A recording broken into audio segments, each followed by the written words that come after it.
First అందరికీ 79వ స్వాతంత్ర దినోత్సవ శుభాకాంక్షలు. ఈ ఇండిపెండెన్స్ డే రోజు మనం మేజర్‌గా మనం ఆలోచించాల్సింది ఏంటి అనే అంశంపై మన రోజువారీ మన జీవన విధానానికి చాలా లింక్ ఉంది. అది చాలా మందికి తెలియదు. జనరల్‌గా ఇండిపెండెన్స్ డే అంటే 15th ఆగస్ట్ వస్తుందంటే 14th ఆగస్ట్ రోజు మనకు దేశభక్తి గుర్తు రావడం. ఆ రోజు రాత్రి నుంచి మనము పోస్టులు చేసుకోవడం, స్టేటస్‌లు పెట్టుకోవడం. నెక్స్ట్ డే మార్నింగ్ రెడీ అయ్యి వచ్చేసి ఒక జెండా వందన ప్రోగ్రాంలో ఫ్లాగ్ హోస్టింగ్ చేసుకోవడం. తర్వాత సాయంత్రం అయ్యేసరికి దేశభక్తి మనం మర్చిపోతాం. మళ్ళా తెల్లారి నుంచి యథావిధిగా మనం వెళ్ళడం అన్నది జరుగుతుంది. సో భారతదేశంలో నేను గమనిస్తుంది ఏంటంటే మేజర్‌గా దేశభక్తి అంటే ఇండియా పాకిస్తాన్ మధ్యలో క్రికెట్ మ్యాచ్ వచ్చినప్పుడు, లేదంటే ఒక దేశానికి ఇంకో దేశానికి మన దేశానికి మధ్యలో ఏదైనా యుద్ధం వచ్చినప్పుడు మాత్రమే మనలో ఉన్నటువంటి దేశభక్తి అనేది పొంగి పొర్లుతుంది అన్నది వాస్తవం. మరి అలా అయితే దేశభక్తి ఎలా అవుతుంది అనేది మనం ప్రశ్నించుకోవాలి. దేశభక్తి అన్నది మన రోజువారీ కార్యక్రమాలకి లింక్ అయి ఉందన్నది మనందరం అర్థం చేసుకోవాలి. అసలు దేశభక్తి అంటే ఏంటి? దేవుడిపై భక్తి అందరికీ తెలుసు. మరి దేశంపై భక్తి ఏందన్నది మీరందరూ నన్ను అడగవచ్చు. సో దేశభక్తి అంటే ఏంటి? దేశం అంటే ఏంటి? దేశభక్తి అంటే దేశంపై ప్రేమ, ఇష్టం, అభిమానం, బాధ్యత ఇవి కలిగి ఉండడమే దేశభక్తి.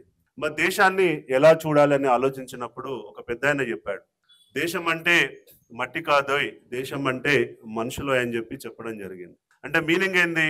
మన చుట్టూ ఉన్నటువంటి ఈ మనుషులే మన దేశం. ఈ చుట్టూ ఉన్నటువంటి మనుషులే మన సమాజం. మన ఆఫీసులో ఉన్నటువంటి మనందరము ఒక దేశం. సో అలాంటప్పుడు దేశం మీద ఇష్టము, ప్రేమ, అభిమానము, బాధ్యత ఏదైతే ఉంటుందో అంటే దేశం మీద చూపెట్టలేం. దేని మీద చూపెట్టాలి? మన చుట్టూ ఉన్నటువంటి మనుషుల మీద మనం అది చూపెట్టాలి. అంటే మనం దేశంలో ఉన్నటువంటి ప్రతి మనిషి మీద ప్రేమ, ఇష్టాన్ని, అభిమానాన్ని, బాధ్యతని గనక మనం చూపెట్టినట్లయితే ఆటోమేటిక్గా మనకి ఈ దేశం మీద దేశభక్తి ఉందన్నది మనకు తెలుస్తుంది. మరి అది మనం అలా చేస్తున్నామా? మనం ఎక్కడ ఫెయిల్ అవుతున్నాం? దేశభక్తి పరంగా మనం ఎక్కడ ఫెయిల్ అవుతున్నాం అన్నది మనం ఒకసారి ఆత్మ విమర్శ చేసుకోవాలి. దేశభక్తి పరంగా మనం చూస్తే ఫస్ట్ కుటుంబం నుంచి మొదలు పెట్టాలి. సో కుటుంబంలో ఇవాళ తల్లిదండ్రులకి మన మీద ఎలాంటి ఆలోచన ఉంది, మన నుంచి ఏం ఎక్స్పెక్ట్ చేస్తున్నారు, మన కుటుంబంలో మన తల్లిదండ్రులు ఏం ఎక్స్పెక్ట్ చేస్తున్నారో మనం తెలుసుకోకపోతే మనకు దేశభక్తి లేనట్టు.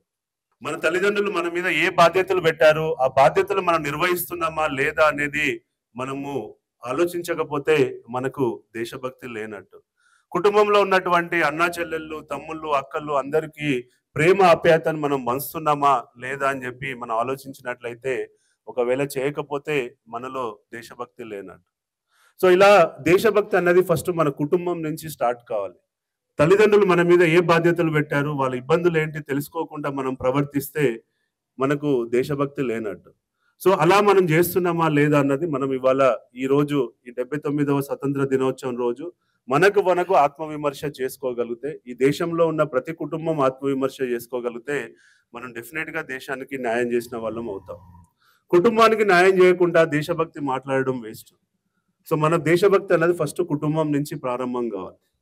ఇక అక్కడి నుంచి నెక్స్ట్ వస్తూ ఉంటే మనం రోజు అంటే ఒక జీవన విధానం లోపల ఒక మనిషి పొద్దుగా లేచినప్పటి నుంచి రాత్రి పడుకునేంత వరకు దేశభక్తి అన్నది ప్రతి నిమిషం ప్రాక్టీస్ చేయాల్సినటువంటి అంశం. అది మనం మర్చిపోతున్నాము. అది మర్చిపోతున్నాం కాబట్టి ఈ రోజు మనకి ఇలాంటి సమస్యల్లో మనము ఇరుక్కపోతున్నాం. కాబట్టి ఒకసారి ఆఫీస్కి బయలుదేరిన తర్వాత రోడ్డు మీద వస్తున్నప్పుడు ట్రాఫిక్ సిగ్నల్ పడ్డప్పుడు మనం ఆగామా లేదా అనేది కూడా దేశభక్తితోటే లింక్ అయి ఉంటుంది. ఒకవేళ రోడ్డు మీద అంబులెన్స్ వస్తే సైడ్లు ఇస్తున్నామా లేదా, ఎదుటోడు డ్రైవ్ చేయడానికి అవకాశం ఇస్తున్నామా లేదా, రోడ్ అంతా మనమే ఆక్యుపై చేస్తున్నామా లేదా కూడా దేశభక్తికి లింక్ అయి ఉంటుంది. ఒకసారి ఎలక్షన్లు వస్తాయి. ఎలక్షన్లు వచ్చినప్పుడు నాయకులను వెన్నుకుంటుంటాం. కనీసం నాయకుడికి దేశం మీద అభిమానం ఉందా, ఆ నాయకుడికి దేశం పట్ల అవగాహన ఉందా, ఆ నాయకుడికి సమాజంలో ఉన్నటువంటి సమస్యల పట్ల అవగాహన ఉందా, మనం ప్రశ్నించే పరిస్థితిలో లేము. కనీసం ఓటు వేయడానికి కూడా వెళ్లకుండా లాంగ్ వీకెండ్ కింద తీసుకునేటువంటి పరిస్థితుల్లో మనం చూస్తున్నాం. ఎలక్షన్ వచ్చింది అంటే లాంగ్ వీకెండ్ కింద ఒక వెకేషన్ కింద కన్సిడర్ చేసేటువంటి సమాజంలో మనం ఇవాళ ఉంటున్నాం.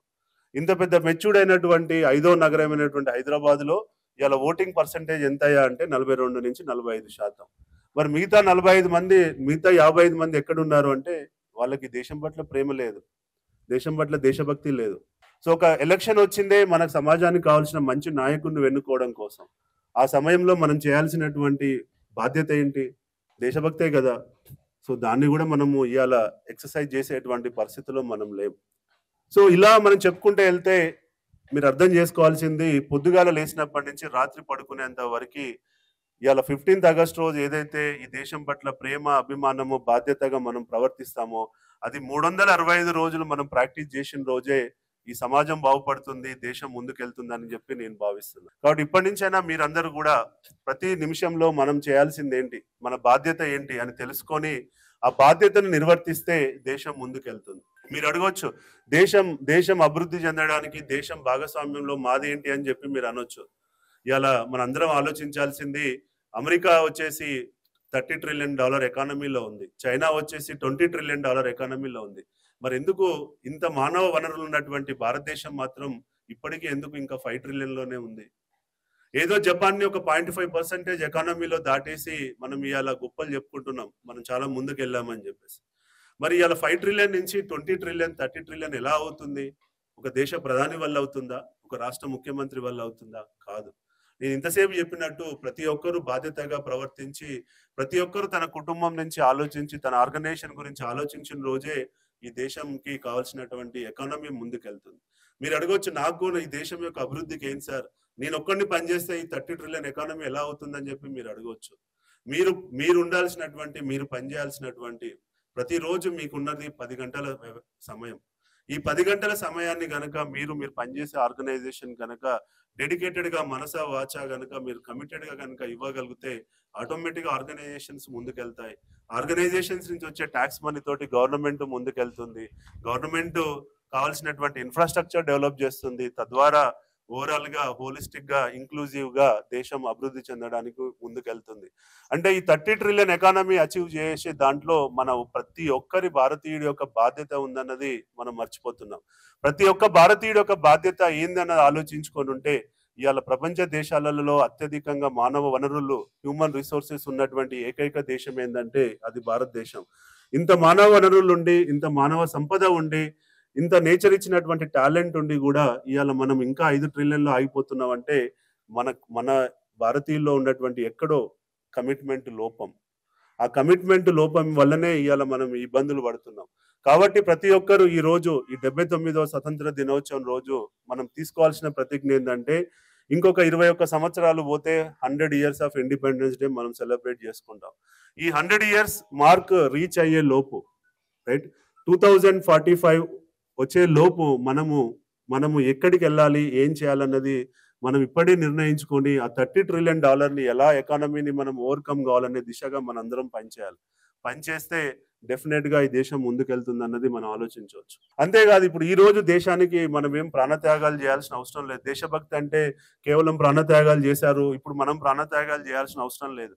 ఇలా దేశభక్తి అంటే మనము దేశానికి ఎక్కడ కూడా మన సంపదను తీసుకెళ్లి అమ్మి పెట్టాల్సిన అవసరం లేదు. ఇవాళ బార్డర్లోకి వెళ్ళి మనం యుద్ధం చేయాల్సిన అవసరం లేదు. ఇవాళ మనం చేయాల్సింది ఏంటంటే, మనం తీసుకునేటువంటి ప్రతి నిర్ణయం వల్ల ఈ దేశానికి ఏదన్నా ఉపయోగం అవుతుందా లేదా అన్నది మనం ఆలోచించాలి. మనం తీసుకునే నిర్ణయం వల్ల సమాజానికి ఉపయోగపడుతుందా, ఎంతసేపు మనం తీసుకునే నిర్ణయం వల్ల నాకొక్కడికే ఉపయోగపడుతుంది అనేటువంటి భావన నుంచి నేను తీసుకునే నిర్ణయం వల్ల 10 మందికి ఉపయోగపడుతుంది, తద్వారా సమాజానికి ఉపయోగపడుతుంది, తర్వాత దేశానికి ఉపయోగపడుతుంది అనేటువంటి ఆలోచన విధానాన్ని కనుక మనం పెంపొందించుకున్నట్లయితే డెఫినెట్ గా మనము ఈ దేశానికి న్యాయం చేసిన వాళ్ళం అవుతాం. కాబట్టి మన నిర్ణయాలతోటే దేశం ఆధారపడి ఉంది. మనం తీసుకునే నిర్ణయాలలో ఎంత సెల్ఫిష్ నిర్ణయాలు ఉన్నాయి, ఎంత సమాజం పట్ల నిర్ణయాలు ఉన్నాయన్నది మనం ఆలోచించాలి. మనం ఎదుటోడికి మంచి చేయాల్సిన అవసరం లేదు, కానీ మనము తప్పు చేస్తున్నామా అన్నది మనం ఆలోచించుకోవాలి. ఎదుటోడికి మంచి చేయాలి అనేది అవసరం లేదు, మనం చేసే తప్పుల వల్లనే ఎదుటోడు ఇబ్బంది పడతాడు. కాబట్టి ఆ డిసిప్లిన్ అన్నది, ఆ మంచితనం అన్నది మనలో నుంచి ప్రారంభించినట్లయితే ఆటోమేటిక్ గా సమాజానికి ఉపయోగపడుతుంది. కాబట్టి ఈ ఫండమెంటల్స్ ని కనుక మనం డైలీ ప్రాక్టీస్ చేయాలన్నది నా ఆలోచన. ఈ ప్రాక్టీస్ చేయడంలో ఎక్కడో మిస్ అవుతుంది. ఎక్కడో ఈ సోషల్ మీడియా యుగంలో సోషల్ మీడియాలో నడుస్తుందే కరెక్ట్ అనుకుంటున్నాం, సోషల్ మీడియాలో కనబడుతుందే నిజం అని నమ్ముతున్నాం. ఇది నిజం కాదు. ఈ సోషల్ మీడియా అనేది మన కల్చర్ని, మన వ్యవస్థని, మన ఆలోచన విధానాన్ని దారి తప్పిస్తుంది అన్నది వాస్తవం. కాబట్టి మనము దాంట్లోకి వెళ్ళి కంటే మన ఫండమెంటల్స్ ఏందన్నది మనం మర్చిపోకుండా మనం ఆలోచిస్తే డెఫినెట్ గా ఈ రోజు ఇండిపెండెన్స్ డేకి మనం న్యాయం చేసిన వాళ్ళం అవుతాం. అంతే ఇక ఇది అయిపోయింది, పని చేసుకున్నాం, సాయంత్రం వచ్చింది, వెళ్ళిపోయాం, రేపు పొద్దున్న నుంచి మళ్ళీ రెగ్యులర్‌గా ఉన్నాము అంటే ఏదో ఇండిపెండెన్స్ డే రోజో, రిపబ్లిక్ డే రోజో నాకు దేశం గుర్తొస్తది, దేశభక్తి గుర్తొస్తది, మన పూర్వీకులు చేసిన త్యాగాలు గుర్తొస్తాయంటే అది మనకు మనం అన్యాయం చేసుకుంటున్నాం, మన కుటుంబానికి అన్యాయం చేసుకుంటున్నాం. కాబట్టి ఈ దిశగా మనందరం ప్రయాణించాలి. ఈ దేశం పట్ల మీ దేశభక్తిని నిరూపించుకుంటారని చెప్పి నేను మనస్ఫూర్తిగా కోరుకుంటున్నా. జై హింద్.